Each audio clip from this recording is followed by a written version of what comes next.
Good evening. I had to take the train home from Richmond. That's where the gig was, at the Anchor and Crown, and it was lovely.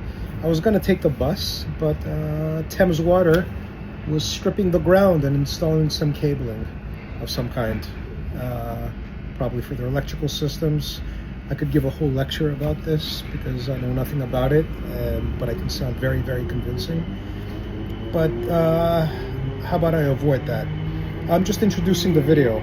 I kept it down to one song, and it was Words. It went well, but I had to take a hit for the team. We started late, and I didn't want to... And these people heard the two songs, Words and Desolation Row, before. So you know what?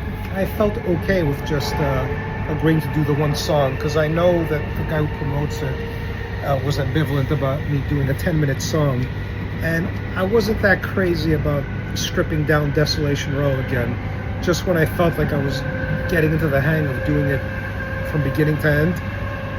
I don't know, my gut instinct told me don't do a half-assed version of it, just do Words, and I put what I could into it, and it was a good little one-song set. But this is the video that you're about to see, and then I'll speak about what I experienced afterwards. I'm going to start including some storytelling behind these open mic nights, not just chronicling my experience on the stage. I think I'm going to start talking about, not at length, but I'm going to start talking about some of the people that I know, that I've gotten to know there. And it's a very eccentric group, you know, come from all walks of life. You know, you see them from the outside, they've all got a bit of a carny vibe, and I mean that in a very positive sense.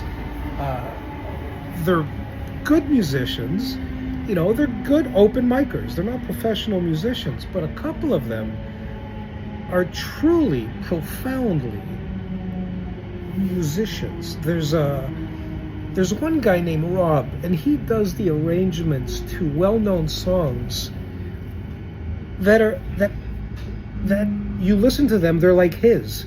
The thing he stays faithful to are the lyrics. Like, for example, tonight he did Girl from the North Country. And not only was it his own arrangement, meaning the chord progressions, the song sounds different melodically, and the chord progressions are an attestation to that. But the time signature was different.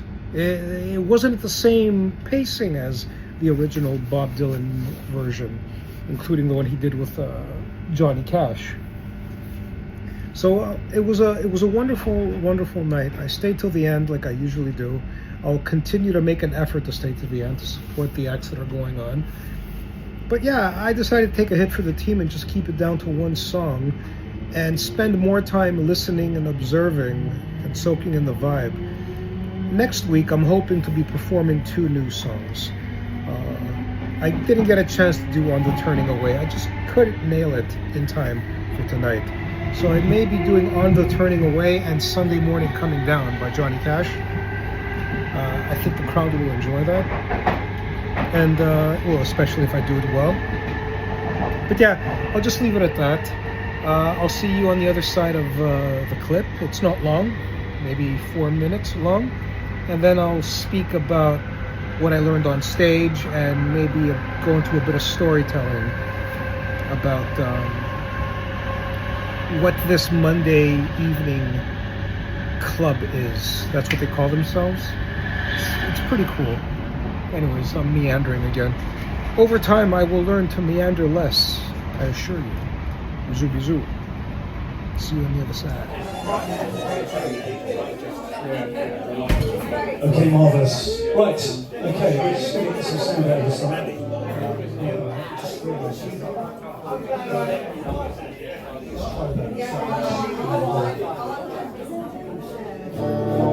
Yes, that's good. Sounds great. Alright, folks, please bring hands together to welcome to the stage Otis. Hello, good evening. Come in. Yeah, it's all good? No, I'm just going to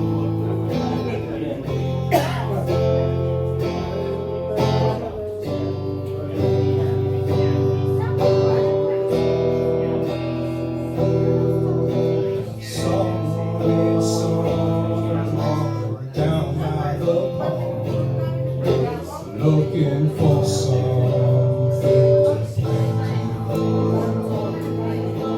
Out in the field they were turning the soil. I'm sitting here hoping this water will. As I looked out the window and out on the road, they're bringing me presents, saying hello, saying words between the lines, in each words between the lines of it.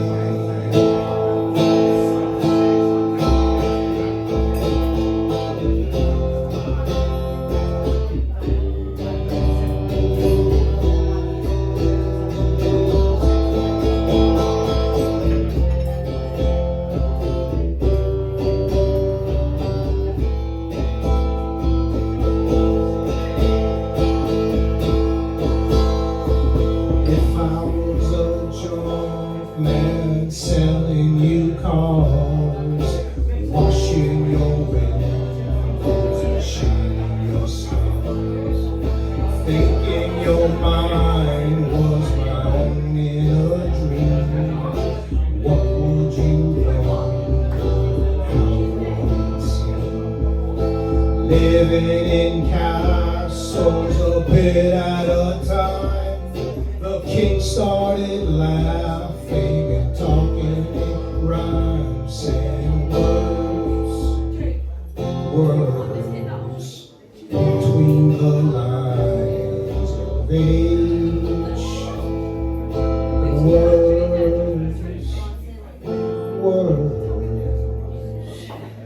between the lines of age.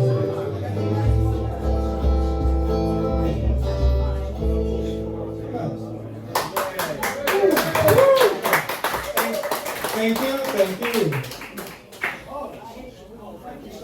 No, I'll hand it over, man. We're running late. No, don't worry, man. Appreciate that. That's marvellous. Please, another big round of applause. That's Otis there. Come on, that's it. Super stuff. All right, hello.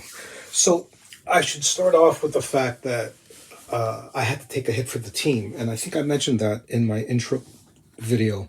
We started late, and frankly, these people have been so fantastically generous to me, and I felt okay with it. I didn't feel I was missing out on anything. I did Desolation Row twice or three times last week. I can't keep track. But I didn't feel the need to do it again. This is a song that I'm going to be doing many, many, many times for the rest of my life. But I'm not going to bombard you people with it all the time. Now, the goal for next Monday is to do 2 new songs. And I mentioned that in the intro video. But let's talk about the performance. Not good. I'm happy that I did it. The whole usual spiel. I've said all these things before. But I was supposed to start off with a higher pitch. More along the lines of something and something, we're down by the pond, looking for something to plant in the lawn. Now, when I do that on my guitar, I'm able to tailor the voice to the sound, but I was in that noisy pub, and for some reason I couldn't find it, and the voice that came out was the voice that came out. So in looking at some of these YouTube channels that I've been directed to check out from one of the commenters, something 679, I think it says Bollocks 679. I think it's a facetious title. I don't think he was baptized with that name, but he gave some good advice. I mean, I really need to make a routine of checking out these websites on how to exercise your voice, and eventually set aside a budget where I could see a teacher like once every few weeks. And I'll probably be dealing with my friend Andrew, because he is a professional singer. He's been around, and clearly I need guidance in this. But I'm not going to wait until I can get my hands on a teacher to start singing. So I'm just going to keep doing it and doing it and doing it until I figured out my own stride. I got some good feedback from people. Some people actually liked it. And I think it's a normal situation. Those that don't usually stay silent. But then they're surprised that that was my 7th open mic. And I can't help but think that they're more merciful in their praise, or more generous in their praise, when they learn that it's my 7th open mic. I felt pretty good with the transitions, the chord transitions. They were good, not ideal, but that was the fault of the vocal, and the fault of the vocal lies with me. So I'm not going to go on and on and on. This is just one more step towards achieving the breadth of musicianship that I want, and that is in playing, writing, singing, dancing. And that's really all this is a chronicle of record. And thank you for tuning in. And that's it. Have a beautiful night, and I'm about to post this. But I do want to give a special thanks to that crowd at the Angel and Crown in Richmond. I told you, there's something about these people that has a wonderful carny vibe to it, but these are like sharp people. It's like they know themselves, you know what I mean? They know their eccentricities, and they express it through their music, how they dress, how they walk. There's a vibe about them. And yeah, there's just a couple of seedy aspects to the whole pub scene, and you know, the drunken Irishman who doesn't know how to behave himself and beer spewing out of his mouth every time he speaks. You'd think he would be more thorough about swallowing the whole thing before speaking, but not everyone has that schooling when it comes to drinking. But yeah, there's the occasional annoyances. But I'm loving the people there, man. They come from all kinds of backgrounds. You know, one of them, Dave, that I mentioned, his son is in management, and he's got a wicked rock band. And he even, I think, toured with Damien Rice. And I don't know much about Damien Rice. I'm going to go down that rabbit hole. But apparently there's some quality there, and I'll have a listen to him. But there's all kinds of people there. One of them had their 60th birthday, and he's a very youthful dude. I remember lending him my guitar last 2 weeks ago. 2 weeks ago. Yeah, he showed up without an instrument, and he was like one of those guys that says, "Hey, can I borrow your guitar?" I'm like, I looked at him, and he was like, "Yeah, he looks like he can play." There was a vibe about him, so I lent it to him, and returned it to me in pristine shape. And I will do so again. Happy birthday, Tim. That was his 60th birthday. He and his son performed. And his son, forgot his name, Charles. That's right, Charles. And Charlie. And they performed together. And they were there, father and son. And I think daughter, I'm not sure, celebrating a 60th birthday. Or was she a niece? I'm not sure. But it was, I'm getting to know more and more of these people. And again, I like these types of tribes. They're eccentric. They're out there. They don't want to participate in the banality of, checking their retirement savings plan every other day, following Bitcoin. There's none of that nonsense. These are people who just hone their craft, and they're open micers. They're not professional musicians. But then there's this other guy, like Dave is a great example. Guy's in his mid-70s, I guess. Late 70s, burly kind of bloke, and played wonderfully. There's another guy named Rob, and he's a big giant guy, and he did his own arrangement of Bob Dylan's "Girl from the North Country." The only thing he was faithful to was the lyrics, and man, it was so good. It was an unrecognizable song. He literally created his own arrangement. He understands his vocal range, and he just did these beautiful arrangements that I dare say are better. But the sound of the original is something that appeals to me much more. But who knows, if he had recording time, a band around him working on this, I think he'd give him a run for his money. That same guy Rob did. Oh my goodness, which Paul Simon song did he do? Slip Sliding Away, and again his own arrangement, but he stayed to the vocal of the original. But just a lovely work, man.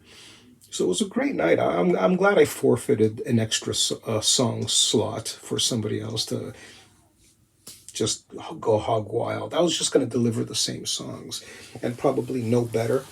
You know, Desolation Row is a mountain for me to climb. We're talking about a song that's 10 verses, 12 lines per verse. That's 120 lines of vocal, and I can deliver it, but it's getting that chord transition going. I need to find it. I need to adapt my voice to it better.